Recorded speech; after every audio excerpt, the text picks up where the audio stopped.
तो फिल्म की शुरुआत डे 1 से होती है जहाँ पर ली लोकल फार्मेसी में है। वो वहाँ पर कुछ फल लेने आया था जहाँ पर हमें वही स्पेस शटल टॉय दिखाई देता है जिसको पिछली फिल्म में बो ने ले लिया था, जो कि उसकी डेथ का कारण बना था। अब ली एंड 2 ओल्ड लोग टीवी पर एक डिस्टर्बिंग न्यूज को देख रहे होते हैं। उनको ये एक बॉम्ब ब्लास्ट लगता है। लेटर ऑन ली अपने बेटे मार्कस का बेसबॉल मैच देखने जा रहा था जहाँ पर उसकी बेटी रीगन भी उसके साथ में थी। यहाँ पर हम एमेट नाम के एक आदमी को भी देखते हैं जिसका बेटा हैरी भी बेसबॉल टीम में था। एमेट यहाँ पर ली का दोस्त था जो कि इस फैमिली को अच्छे से जानता था। वो अब रीगन से साइन लैंग्वेज में डाइव का इशारा पूछता है। वो अपने बेटे को गेम में 5 लगाने के लिए कह रहा था। अब गेम में बैटिंग करने मार्कस आता है, लेकिन तभी आसमान में से एलियंस का भरा हुआ उल्का पिंड प्रकट होता है। वो इतना बड़ा शोर करता है जिससे सभी लोग डर जाते हैं। सभी लोग अपने अपने घर भागने लगते हैं। रीगन ली के साथ पिकअप ट्रक में जाने लगती है, वहीं मार्कस, बो, इवलिन के साथ में उसके कार में जाने लगते हैं। अब जैसे ही ली एक पुलिस ऑफिसर से पूछने जाता है कि क्या हुआ है, तभी उस टाइम पर एक एलियन ऑफिसर की कार पर हमला कर देता है। एज ऑफिसर की कार में सायरन ऑन था, तो एलियन उसे फॉलो करते हुए वहां पर आ गया था। इनफैक्ट पुलिस ऑफिसर उस एलियन को मारने की कोशिश करता है, लेकिन वो मारा जाता है क्योंकि इन एलियंस की जो स्किन थी वो काफी ज्यादा हार्ड थी। अब मूवी एकदम से साइलेंट हो जाती है और हमें सब कुछ रीगन के नजरिए से दिखाया जाता है। एज रीगन यहाँ पर डेफ थी, तो उसे कुछ भी समझ में नहीं आता। उसे बस पैनिक में भागते हुए लोग दिखाई दे रहे थे। एंड यहाँ पर इस मूवी के अंदर यही खास बात है कि यहाँ पर अलग अलग लोगों के पर्सपेक्टिव से हमको मूवीज दिखाई गई हैं। खैर इवलिन अपनी कार में बच्चों को शांत करने के लिए रेडियो ऑन करती है, जिसकी आवाज सुनकर एक दूसरा एलियन उसकी कार के सामने आ जाता है। इससे उसका बैलेंस बिगड़ता है और लेटर ऑन कार का एक्सीडेंट हो जाता है। उधर रीगन एलियन को देखकर पैनिक में कार से भागने लगती है, तो ली उसके पीछे भागकर उसको पकड़ लेता है। ये दोनों कुछ और लोगों के साथ में एक बार में छुप जाते हैं। एलियन बार के बाहर ही घूम रहा था, लेकिन तभी एक लेडी का मोबाइल फोन बजने लगता है, जिससे वो एलियन इन पर ही अटैक करने आ जाता है। अब रीगन एंड ली भागते हैं। एलियन इनका ही पीछा करता है। लेटर ऑन ये दोनों भागकर इवलिन, मार्कस एंड बो से जुड़ जाते हैं, जहां पर वो भी पैदल ही भाग रहे थे। वो पुलिस ऑफिसर एलियन पर गोली चलाता है, बट एलियन उसको ही मार डालता है। एज इन एलियंस के पास में प्रोटेक्टिव शील्ड थी, यानी कि उनकी स्किन बहुत ही ज्यादा हार्ड थी। अब कहानी डे 474 से शुरू होती है, यानी कि लास्ट फिल्म की एंडिंग से। यहाँ पर हम मार्कस को डर में कांपते हुए अपने कानों को बंद करते हुए देखते हैं। इवलिन अब मार्कस, रीगन एंड बेबी के साथ में इस घर को छोड़कर जाने लगती है। जाने से पहले इवलिन बेबी का साउंड प्रूफ बॉक्स भी लेती है एंड उसका ऑक्सीजन टैंक भी ले लेती है। वहां पर पानी उसके गले तक था, इसलिए वो धीरे धीरे बिना शोर किए जाती है। फिल्म में ऐसे कई छोटे मोटे बारीकियों से भरे सीन्स हैं जो कि इस फिल्म को बेहतरीन बनाते हैं। इनफैक्ट वी कैन सी कि ली जहां पर काम किया करता था, जब वहां पर रीगन जाती है तो वहां पर स्टेयर्स पर एलियन के बॉडी पार्ट्स एंड बॉडीज पड़ी होती हैं। तो हो सकता है कि उस एरिया के अंदर 3 एलियंस होंगे जिनको इन्होंने मार दिया होगा, या फिर ये वही एलियन होगा जिसको इन्होंने पहले पार्ट में मार दिया था एंड उसके बॉडी पार्ट्स को कट कर दिया होगा ताकि वो फिर से जिंदा ना हो जाए। खैर रीगन अब रेडियो, मैप एंड अपने डैड के कॉम्पस को लेकर आती है।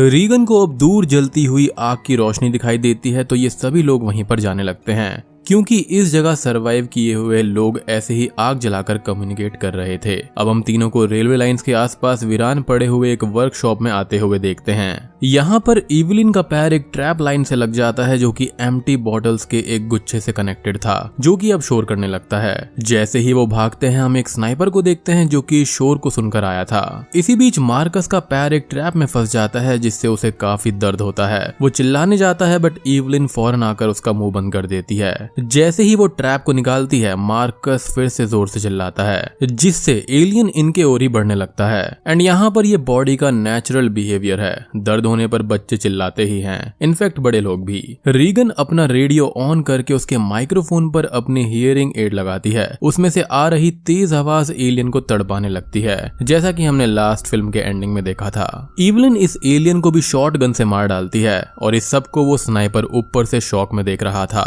सभी अब वहां से फिर से भागने लगते हैं एज शॉटगन की आवाज से एक और एलियन इनके पीछे पड़ जाता है।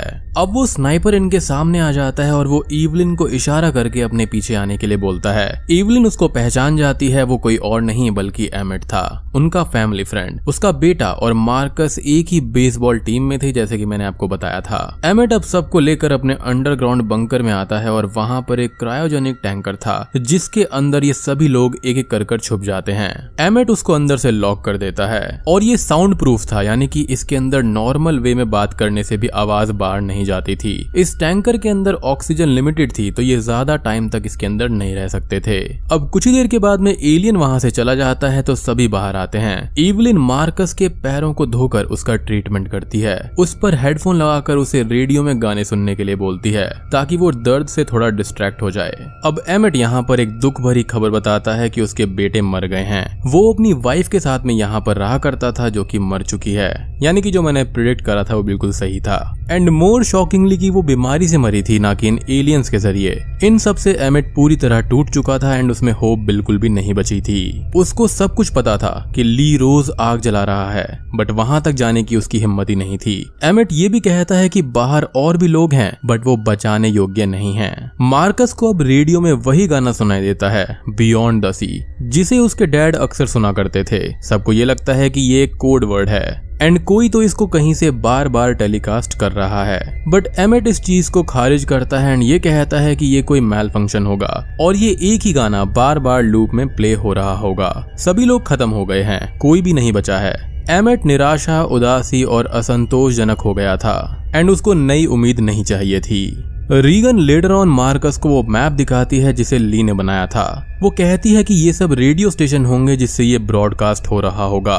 एंड बिंगो, मैंने भी यही बात अपने ट्रेलर ब्रेकडाउन में बोली थी। सभी को क्रॉस से मार्क किया गया था, सिर्फ एक ही बचा था जो कि मैंने बताया था। और जो एक रेडियो स्टेशन बचा था वो एक आइलैंड है, और ये बात भी मैंने कही थी कि आइलैंड वहां पर है। रीगन वहां पर जाना चाहती थी बट मार्कस उसे मना कर देता है। रीगन फिर भी सुबह बिना बताए अपने रेडियो और शॉटगन के साथ में बाहर निकल जाती है। नेक्स्ट मॉर्निंग इवलिन एमेट से गिड़गिड़ाने लगती है, अपनी बेटी को बचाने के लिए कहती है। वो अब उसे भी खोना नहीं चाहती थी। एमेट यहाँ पर मान जाता है। रीगन उस आइलैंड को ढूंढते हुए एक ट्रेन ट्रैक पर थी। उसे एक वीरान ट्रेन में कई सारी डेड बॉडीज दिखाई देती हैं। वो एक कैबिन से फर्स्ट एड उठाने जाती है, लेकिन तभी कुछ चीज गिरकर आवाज कर देती है एंड उसके कुछ ही पल के बाद में वो एलियन वहां पर आ जाता है। एंड आई मस्ट से ये एलियन जो हैं वो काफी खतरनाक हैं। लाइक हल्की सी आवाज हुई नहीं एंड तुरंत वहां पहुंच जाते हैं। खैर रीगन डर के मारे रेडियो को ऑन करके उसमें हियरिंग एड की फ्रीक्वेंसी लगा देती है। जैसे ही एलियन तड़पने लगता है वो उस पर गोली चला देती है, बट वो नहीं मरता। वो अब उसी की ओर बढ़ने लगता है एंड शॉकिंगली रीगन की शॉटगन यहाँ पर जाम हो गई थी। उसको ये लगता है कि अब वो गई, एज एलियन उसके मुंह के बिल्कुल सामने ही था। लेकिन तभी एलियन की मुंडी फूट जाती है। एमेट ने पीछे से उस पर हमला किया था एंड दोनों अब वहां से भागने लगते हैं। लेटर ऑन एमेट रीगन को वापस आने के लिए कहता है, बट वो नहीं मानती। रीगन को उस रेडियो स्टेशन तक जाना था, वो जिद करने लगती है। एमेट पहले तो मना करता है बट लेटर ऑन वो मान जाता है। बंकर में इवलिन ये देखती है कि बेबी का ऑक्सीजन खत्म हो रहा है। वो उसके लिए ऑक्सीजन लेने मार्कस को बैठा कर जाती है। रास्ते में उसको बो की मेमोरियल कब्र दिखाई देती है जहाँ पर वो अपनी रिंग भी रखती है। वो अब उसी फार्मेसी में जाकर 2 ऑक्सीजन बॉटल्स और बाकी चीजों को ले लेती है। मार्कस एमेट के बंकर कंपाउंड में घूम कर देख रहा था कि वहाँ पर और क्या क्या है। उसको एक कर्टन के पीछे एक डेड बॉडी दिखाई देती है जो कि सड़ रही थी। शायद ये एमिट की वाइफ का कॉप्स होगा जो कि बीमारी से मरी थी। मार्कस इस चीज को देखकर डर जाता है और पैनिक में नीचे गिर जाता है, जिससे कि शोर होने लगता है। मार्कस अब फौरन वहां से भागकर अपने बंकर में आ जाता है और वो एमिट के रेडियो के साथ में उसी क्रायोजेनिक टैंकर में अपने आप को लॉक कर लेता है। एक एलियन उसका पीछा करते हुए वहां तक आ गया था। बेबी का ऑक्सीजन भी यहाँ पर खत्म हो रहा था। मतलब आप मूवी की गहराई को और बहुत ज्यादा टेंस माहौल को देख रहे हो। And I love that about this film. Emmett Regan को वो आइलैंड दिखाता है जहां से वो रेडियो सिग्नल आ रहे थे। दोनों अब वहां जाने के लिए एक बोट स्टैंड पर आते हैं। अब यहाँ पर शाम हो चुकी थी। बोट स्टैंड पर एमेट को एक बच्ची दिखाई देती है जो कि रो रही थी। जैसे ही वो उसके पास में जाता है वो बच्ची एमेट के गले में एक रस्सी बांधकर भाग जाती है। उस रस्सी को शोर मचाने वाले चीजों से कनेक्ट किया गया था ताकि एमेट भाग ना पाए। लेटर ऑन हम कुछ लोगों को बाहर आता हुआ देखते हैं जो कि सिटी के क्रिमिनल्स थे जो कि अब बच गए थे। इनके बारे में ही एमेट ने कहा था कि ये बचाने योग्य नहीं है, जो कि सही बात भी है। वो लोग अब सप्लाईज के लिए रीगन को सर्च करने लगते हैं एंड उसके हियरिंग एड को ले लेते हैं। इधर वो एलियन मार्कस के टैंकर के बाहर ही था। वो वापस जाने लगता है कि तभी उसकी वेट से बंकर की एंट्रेंस गिर जाती है। इससे शोर होता है जो ऑक्सीजन लेकर आ रही इवलिन सुन लेती है। वो दौड़कर उस एंट्रेंस पर आती है और एक ऑक्सीजन टैंक को उसके पास रख देती है। हवा में एक फायरिंग शॉट चलाती है जिससे वो एलियन बंकर से ऊपर चला जाता है। उधर वो लोग रीगन को अपने साथ में ले जा रहे थे। एमेट उससे साइन लैंग्वेज में डाइव करने के लिए बोलता है। रीगन फौरन ही पानी में डाइव लगाती है और एमेट अपने गले में लगी रस्सी को निकालकर शोर करने लगता है। वो उस आदमी पर भी हमला करता है, उसको मारता भी है और उसे एक पोल से बंद करके उसके पैर में चाकू घुसा देता है। अब तक वहां पर कई सारे एलियंस आ गए थे। उस आदमी के चीखने के साथ ही एक एलियन उस पर हमला करके एमेट के पीछे भी पड़ जाता है। एमेट भी पानी के अंदर कूदकर तैरने लगता है, लेकिन यहाँ पर शॉकिंगली एक बात रिवील होती है कि ये एलियंस तैर नहीं सकते थे। जी हाँ, इसलिए जो भी एलियंस पानी में कूदे थे वो डूबने लगते हैं। एंड ऑब्वियसली एमेट इस बात को नोटिस कर लेता है। रीगन एक बोट लेकर आती है जिसमें वो एमेट को खींच लेती है। एमेट वहां पर अपने मुंह से उसकी हेयरिंग एड निकालता है जिसे उसने उस आदमी से वापस ले लिया था। और अब हम यहाँ पर ये देखते हैं कि एक एलियन एक बोट के ऊपर चढ़ चुका है। उधर इवलिन के सामने ही एक एलियन था। वो उस ऑक्सीजन सिलेंडर पर गोली मारती है जिससे एक बड़ा धमाका होता है एंड आग लग जाती है, जिस सीन को हमने ट्रेलर के अंदर देखा है। बट यहाँ पर वो एलियन नहीं मरता। आग के कारण से फायर स्प्रिंकलर्स ऑन हो जाते हैं जिससे पानी गिरने लगता है। और हमने ये चीज देखी थी पहली फिल्म में कि पानी की आवाज में बाकी आवाजें दब जाती हैं, जो कि इन एलियंस को सुनाई नहीं देती। इसलिए इवलिन इस आवाज को यूज करते हुए अब नीचे बंकर में आ जाती है। टैंक में बेबी रो रहा था एज उसको ऑक्सीजन खत्म हो गया था। मार्कस उसको मैनुअली ऑक्सीजन दे रहा था।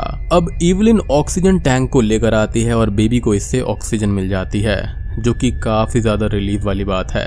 खैर, रीगन एंड एमेट बोट से आइलैंड पर उतरते हैं और वहां पर एक परफेक्टली नॉर्मल कम्युनिटी थी। एज एलियंस तैर ही नहीं सकते थे, इसलिए ये लोग 474 डेज से सेफ थे। आइलैंडर्स इन दोनों को वेलकम करके इन्हें खाना देते हैं। यहाँ पर हमको एक और कैरेक्टर से मिलाया जाता है जिसका नाम फिल्म में नहीं बताया गया है, लेकिन इसको IMDb पर सिर्फ मैन ऑन आइलैंड कहा गया है। और ये बात मैंने अपने ट्रेलर ब्रेकडाउन में भी कही थी। ये आदमी एमेट से ये कहता है कि फाइनली तुम्हें कोड समझ आ गया। जब नेशनल गार्ड्स को ये पता चला कि एलियंस तैर नहीं सकते तो उन्होंने लोगों के लिए बोट भेजना शुरू कर दिया, बट लोग शांति से चढ़ने के बजाय शोर करने लगे और मर गए। उस दिन 12 बोट्स खड़ी थी, लेकिन सिर्फ 2 ही आइलैंड पर आई थी। एमेट ये कहता है कि इस चीज को मैंने सॉल्व नहीं किया है, बल्कि रीगन ने सॉल्व किया है। वो उस आदमी को रीगन का हेयरिंग एड देकर उसे रेडियो पर ब्रॉडकास्ट करने के लिए बोलता है। अब एमेट पहली बार खुश था। अब अगली सुबह वो फाइनली अपने बेटे एंड वाइफ को श्रद्धांजलि देने जाता है, तभी उसको वो बोट दिखाई देती है जिस पर कल रात वो एलियन चढ़ गया था। वो तभी पहली फुर्सत में भागकर आइलैंड वासियों को बताने जाता है, बट बहुत देर हो चुकी थी। वो एलियन सबको मार रहा था। एमेट एक बच्चे को बचाकर कल रात वाले आदमी के घर में घुसता है। अब एमेट वो आदमी रीगन कार में हॉर्न बजाते हुए रेडियो स्टेशन पर आते हैं। हॉर्न की आवाज को फॉलो करते हुए वो एलियन भी वहां पर आ जाता है। वहां पर आते ही वो एलियन उस आदमी को पकड़ लेता है। एमेट एंड रीगन स्टेशन में छुप जाते हैं एंड एलियन भी उन्हीं को ढूंढ रहा था। इधर बंकर में ऑक्सीजन भी खत्म हो रहा था, इसलिए इवलिन टैंक के डोर को खोलकर हवा अंदर आने देती है। उसको ये लगता है कि एलियन वहां पर नहीं है, इसलिए वो धीरे से बाहर आकर बेबी का फूड लेने जाती है। बट एलियन वहां पर छुपा हुआ था और वो उसको सुनते ही उस पर हमला करने लगता है। इवलिन वापस भागती है, बट इस बार डोर लॉक नहीं होता। वो एलियन छोटे से सर्कुलर ओपनिंग में घुसने लगता है। इधर रेडियो स्टेशन पर रीगन समहाउ रिकॉर्डिंग रूम में आ जाती है एंड ब्रॉडकास्टिंग माइक लगाती है। एंड ये बात भी मैंने अपने ट्रेलर ब्रेकडाउन में बोली थी। तभी एमेट पर एलियन हमला करने लगता है तो रीगन अपना हियरिंग एड उसके सामने ले जाकर उसे दूर भगाती है, ब्रॉडकास्टिंग को ऑन कर देती है। उसके बाद वो हियरिंग एड को माइक पर लगाकर फुल वॉल्यूम पर बजाती है। इससे वो एलियन तड़पने लगता है एंड उसका चेहरा आर्मर से बाहर आ जाता है, जो कि बेसिकली उसका चेहरा नहीं, उसके कान होते हैं। लोल। एंड ये फ्रीक्वेंसी अब लाइव थी, तो अब मार्कस के पास जो एमेट का रेडियो था उसमें भी ये प्ले होने लगता है।